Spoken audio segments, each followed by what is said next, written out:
Today we're going to talk about family violence and how it affects the people involved. And this is a really hard topic to talk about because it's so sad when you know you have a child in your classroom that is being abused. So I have a lot of information to talk about, and it's really important, so this will be divided into two different videos. But the things we're talking about today could actually include child abuse, neglect, or even domestic violence. So we're going to talk about the characteristics of child victims, how to work with parents about this difficult topic, and also the impact of children of violence in the home. So this subject is really difficult for me to talk about because it just makes me so angry to hear about what students have to endure in their own homes. And we might think that children all come from loving, nurturing parents and families, but that is not actually the case. And there will inevitably be at least one child, or even more, that experience some type of abuse or neglect in their homes, and you have to be ready to handle this type of situation to the best of your ability. And that's what we're going to talk about.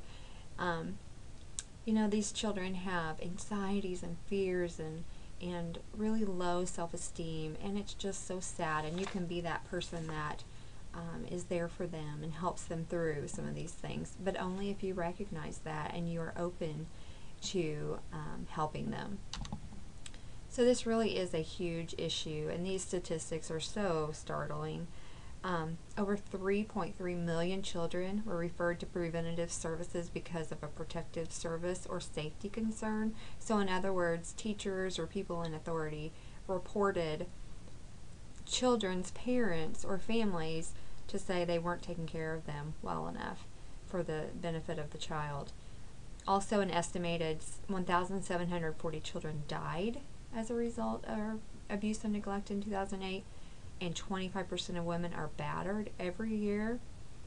Also, child abuse occurs in up to 70% of families that experience domestic violence, and 40 to 60% of men who batter children or women also batter their children.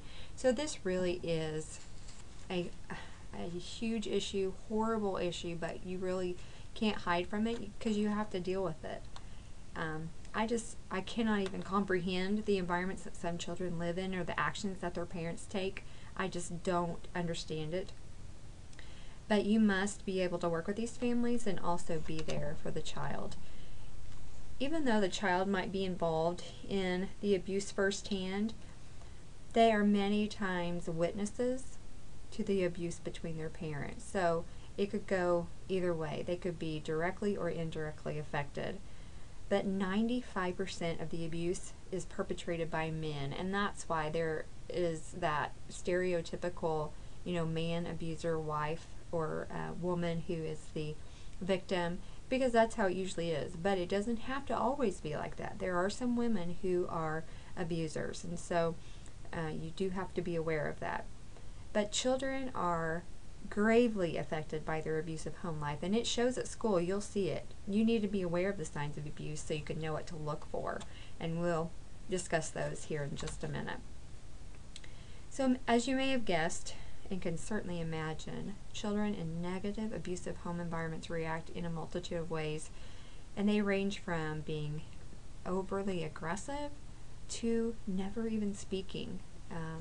I've known a couple of students in classrooms where my friends teach that they just don't talk. They never talk in class. They cannot even get a word out, and there has been some abuse in their lives, and so that's something to look for. So they also can be depressed, lack social interaction, have a lot of academic difficulties, low self-esteem. You might hear them talking negatively about themselves in a horrible, derogatory way. Some increased incidents of child abuse are connected to poverty and unemployment, and parents and families in these situations deal with a lot of stress on a daily basis, and sometimes that leads them to take it out on their children. But I want to caution you, just because a family is poor does not mean that they will abuse their children. but it definitely can be a contributing factor. So what is child abuse? What does it even entail? It's really an act of power or control. Just think back to the unemployed parent or family that lives in poverty. Think about being unemployed. They don't have a lot of control over their lives, right? Many times they live off the government, and that means that the government controls what they can and cannot do. But some think that abuse is one way to control something, anything in their lives, and so they take it out on their family, their children.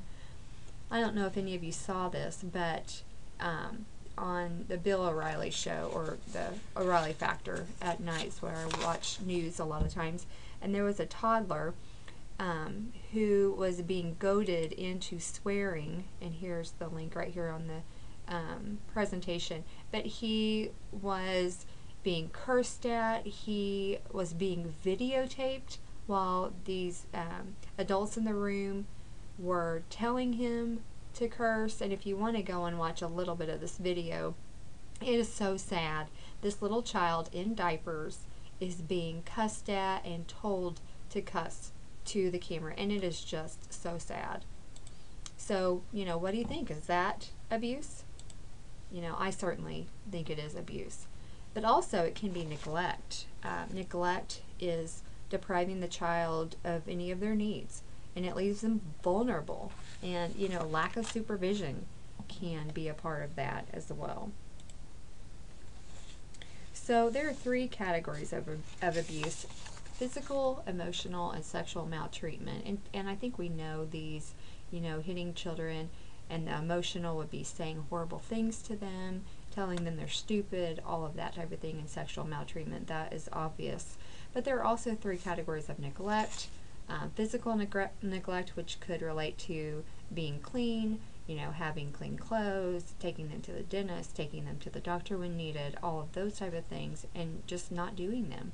Also, emotional neglect could be, just not paying attention to your child, not giving them the support and the praise that they need.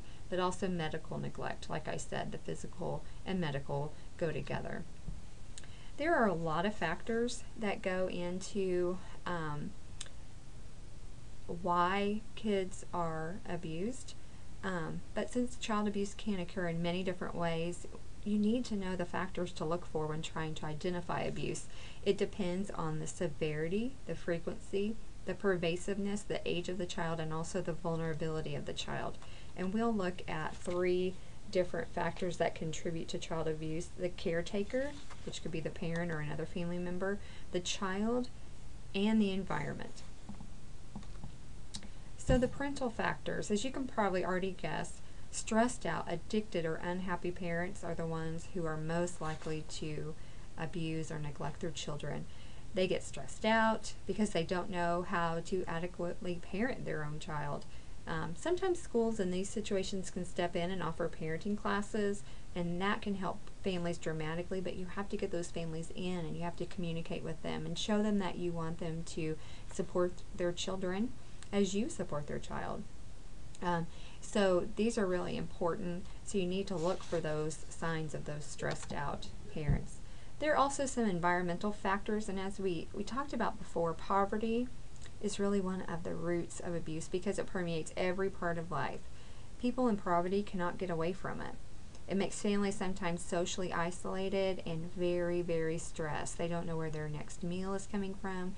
They don't know how they're going to provide clothing for their kids, or school supplies, or things of that sort.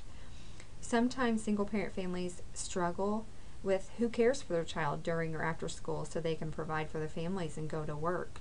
And so that is really stressful for them as well. And sometimes schools can offer after-school care or after-school programs that students can be involved in, like here in Bolivar, and other school districts around this area have those as well. This is going to be the end of this part of the lecture. We'll talk about the signals of abuse, treatment for families, and also how teachers can handle and report abuse in the next video screencast.